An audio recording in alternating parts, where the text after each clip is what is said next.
Good morning, Montfortians. Today we are going to start our new chapter, that is structure of atom. In this chapter, we will learn about the fundamental particles and earlier atomic models. This chapter is very important according to IIT and JEE point of view. So, as you know, all matters around us consist of small repeating units called atoms. Scientists studied atoms for centuries, yet they were unable to find out how they look. In the previous chapter, as we have studied, Dalton was a scientist who said that matter consists of small indivisible particles called atoms.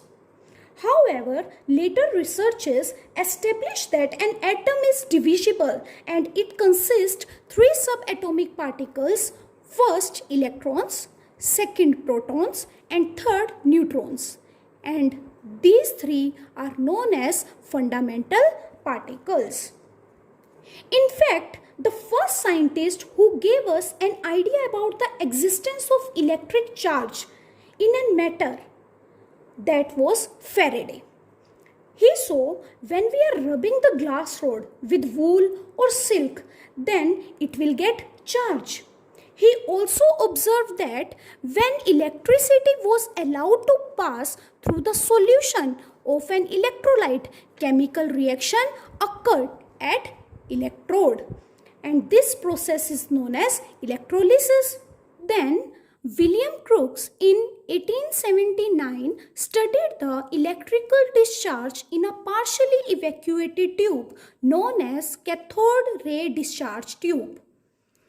A cathode ray discharge tube is made up of glass about 60 cm long, containing two thin pieces of metal called electrodes. This is also known as Crookes tube. Why? Because it was invented by William Crookes. The negative electrode is known as cathode and positive electrode is known as anode.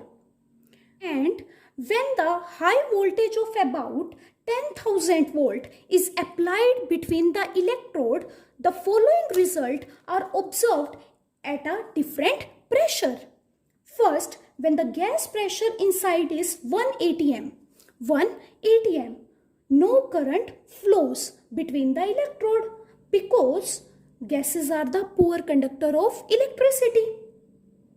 But when the pressure is reduced to about 10 raised to the power minus 2 atm, the current start flowing between the electrodes and is observed in the form of colored glow. The color depends upon the nature of gas, and when a gas enclosed at low pressure, that is 10 raised to the power minus 4 atm, in discharge tube is subjected to a high voltage, then invisible rays are originating from cathode and producing a greenish glow behind the perforated anode. What is perforated anode? Perforated anode means anode with holes. And why greenish glow? Greenish glow due to hydrogen gas.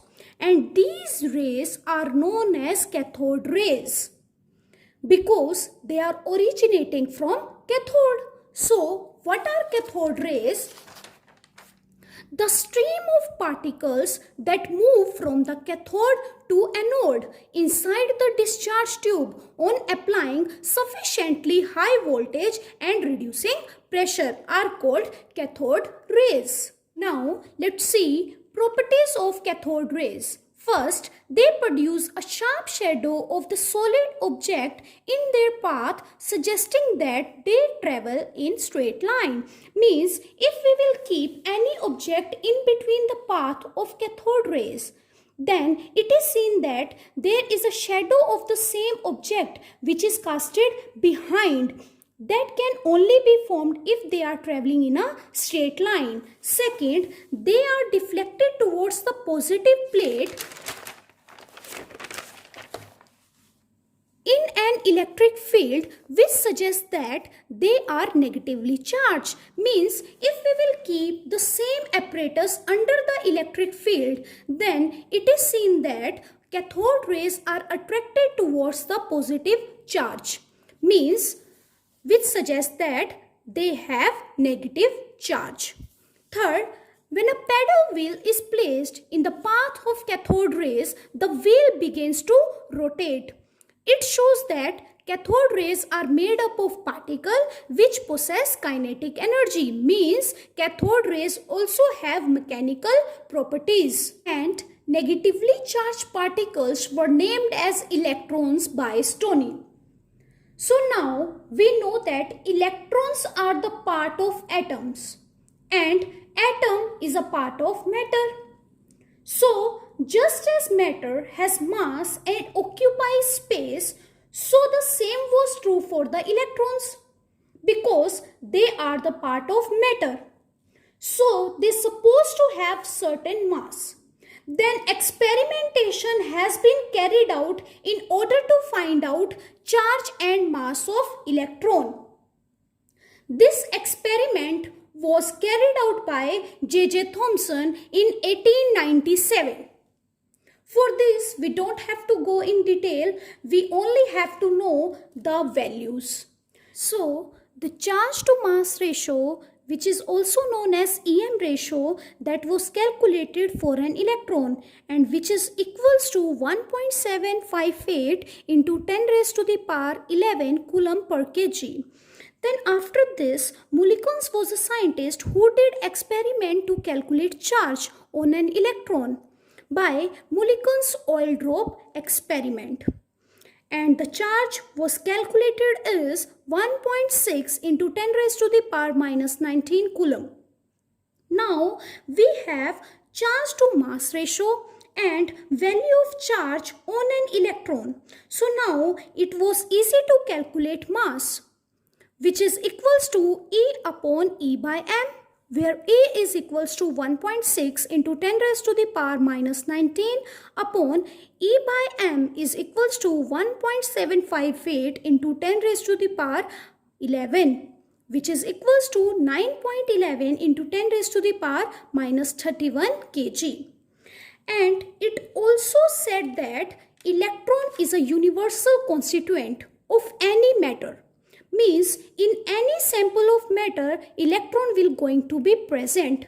All the electrons which are going to be present will have same charge, same mass and same EM ratio. So what is electron? Electron is defined as the subatomic particle which carries 1 unit negative charge and has mass equals to 1 by 1/837 of that of hydrogen atom. And after this, it has been seen that because the atoms was electrically neutral, if it has negative charge, then it will going to have certain positive charge also. And that suggested the discovery of proton. And discovery of proton that was given first of all by Goldstein. And he performed experiment by discharge tube, in which he took perforated cathode in place of perforated anode. Perforated cathode means cathode with holes.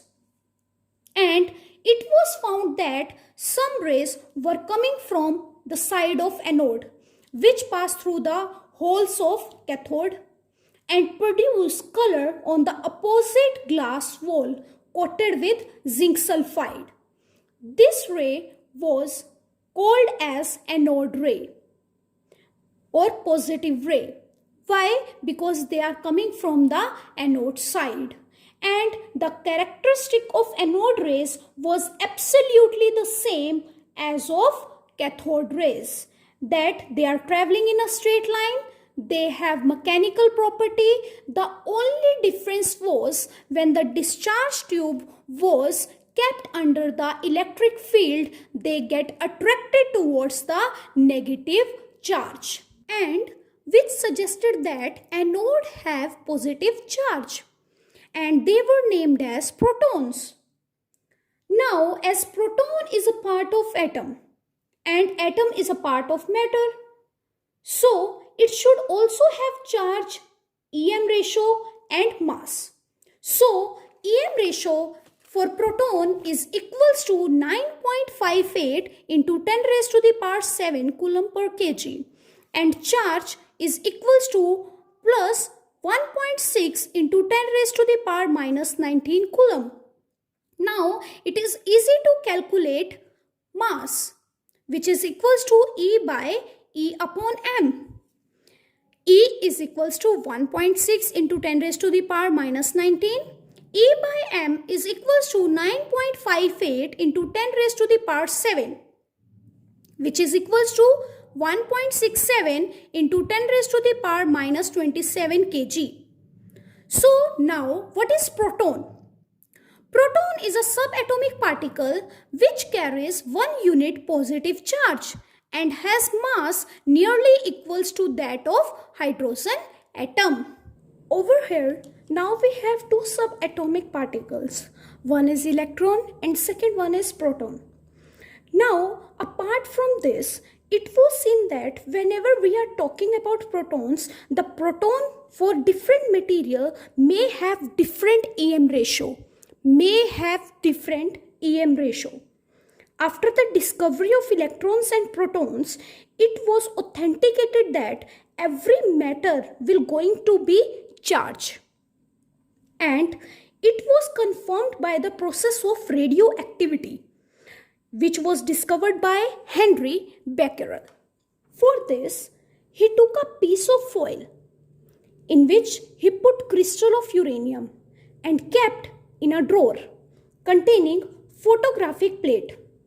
After a few days, when he opened the drawer, he saw there were spots on the plate.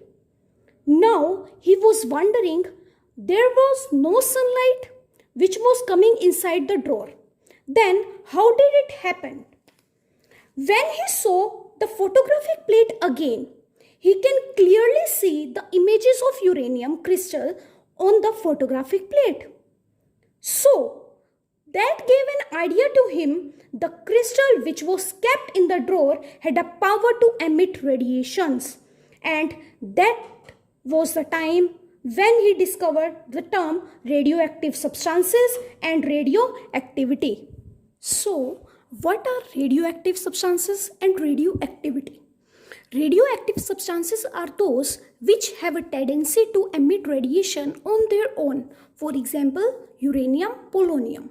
And radioactivity is the phenomenon of spontaneous emission of radiations by certain elements.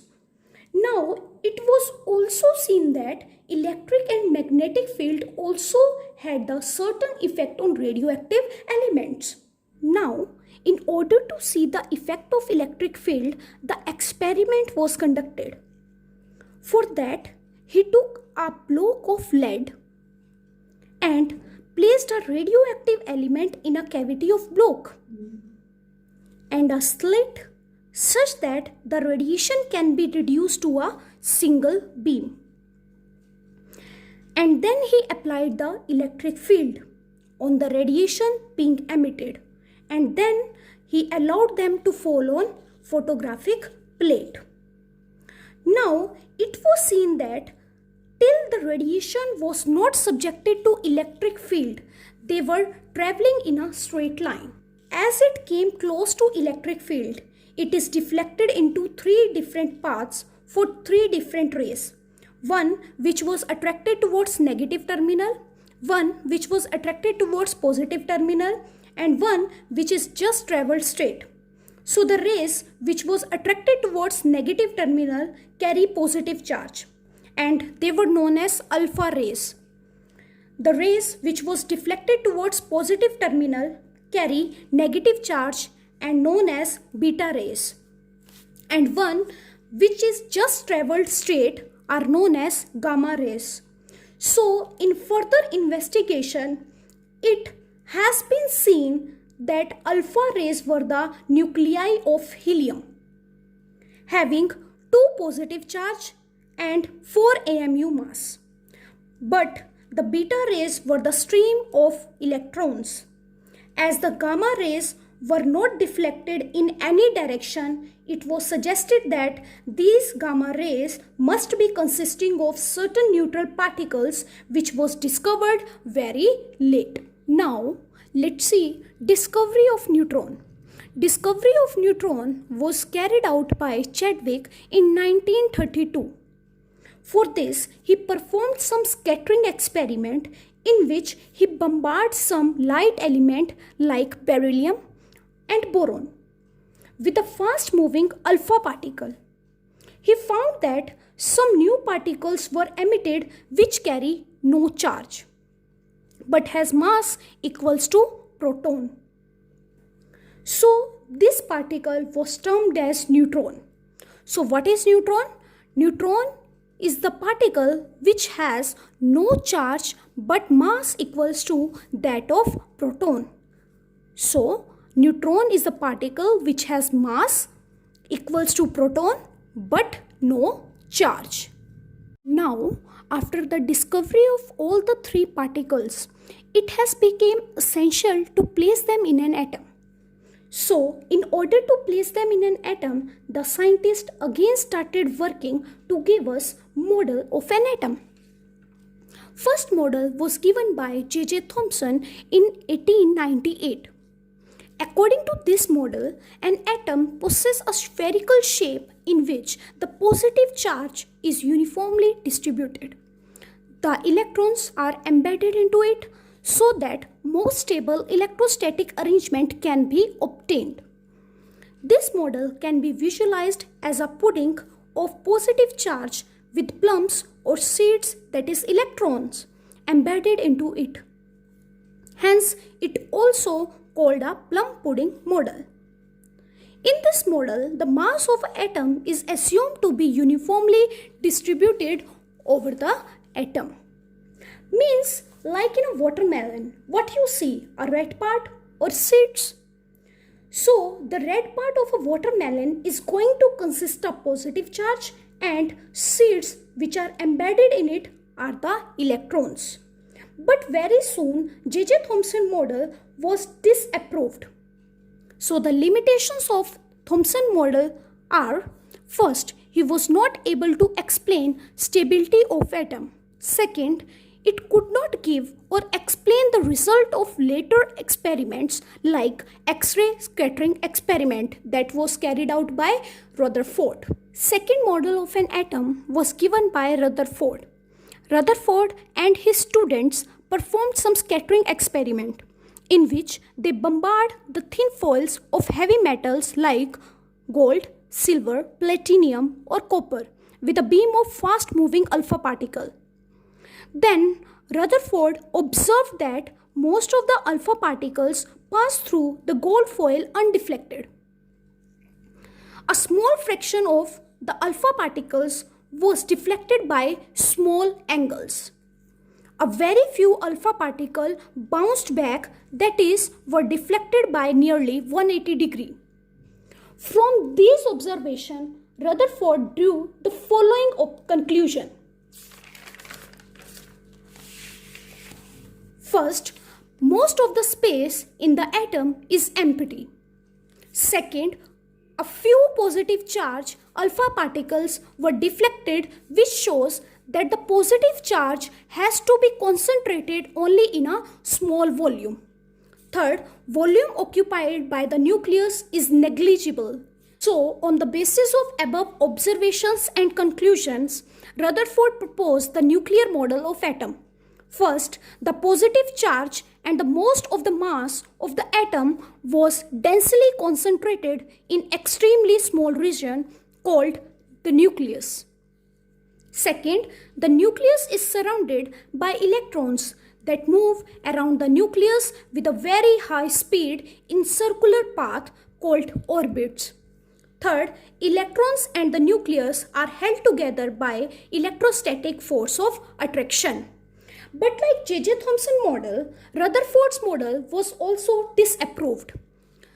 The drawbacks of Rutherford model are: first, According to classical mechanics, any charged body motion under the influence of attractive forces should radiate energy continuously. If this is so, the electrons will follow a spiral path and finally fall into the nucleus, and structure will collapse.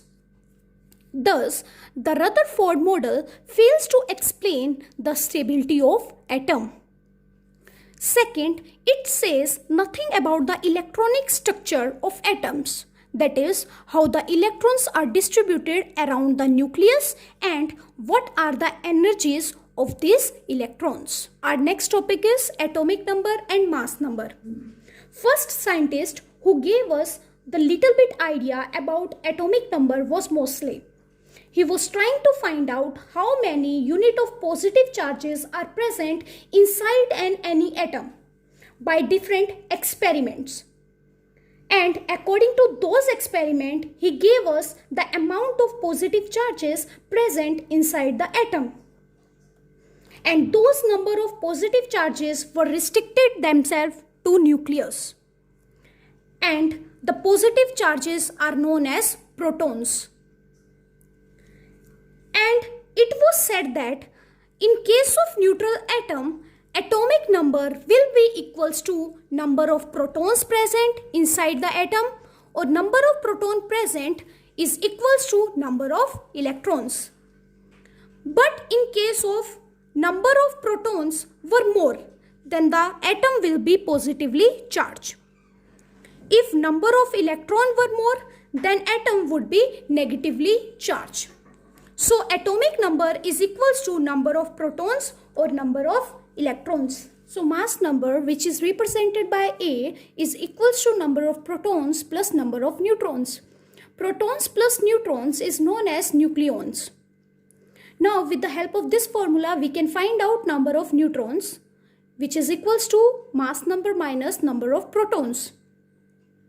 The atomic number Z and mass number A of an element X are usually represented along with the symbol of element, which is represented here. For example, carbon is an element having atomic number 6 and mass number 12. And depending upon the three subatomic particles which we have done, the concept of isotopes, isobars and isotones were given. Second is isobar. Isobars are the atoms of different elements having same atomic mass but different atomic number. For example, calcium and argon have same mass number but different atomic number. Third, isotones. Isotones are the atoms of different element having same number of neutrons. For example, carbon and nitrogen have same number of neutron, whereas different number of mass and different atomic number. One more term was given, that is isoelectronic species. Isoelectronic species are those species, atoms or ions which have same number of electrons. For example, oxygen. Oxygen atomic number is 8 plus 2, 10. So number of electrons are 10 in oxygen. Fluorine atomic number is 9 plus 1, 10. Sodium atomic number is 11 minus 1, 10. Magnesium atomic number is 12 minus 2, 10. Aluminium atomic number is 13 minus 3, 10. Neon atomic number is 10 and number of electrons are 10. So as you can see, all these are having same number of electrons. So they are known as isoelectronic species. It is important to note that isoelectronic species which are going to have more positive charge will have small size. And if any isoelectronic species have more negative charge, will going to have large size. That's all for today. Have a nice day ahead.